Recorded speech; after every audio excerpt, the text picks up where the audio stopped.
one of the main challenges I think we're facing in Egypt right now is access to information, particularly state-retained information. This has been a persistent challenge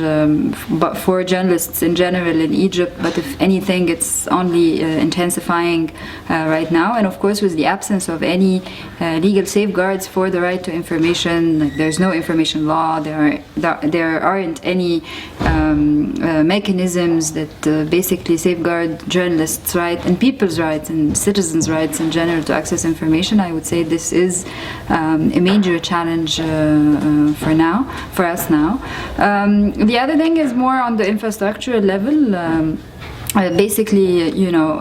a lot of the media in Egypt is organized by either being, you know, governed by the state or by corporations, and you know, the attempt to like start a third generation of independent media that are not managed and governed by anchor investors is definitely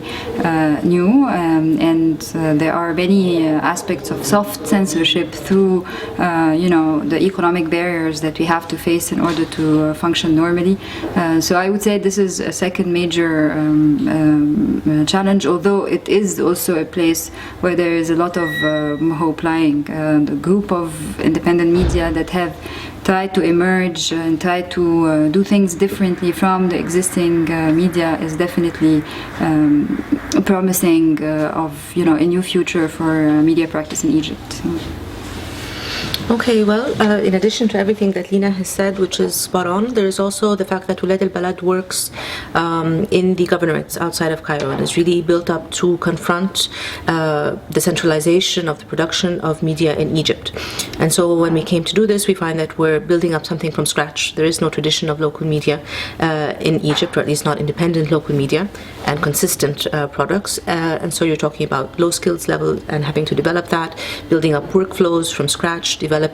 distribution networks, because we distribute in areas where the centralized distribution system of newspapers does not work, the centralized print facilities do not work, and so you're constantly trying to create your own structures to put those into place to be able to function.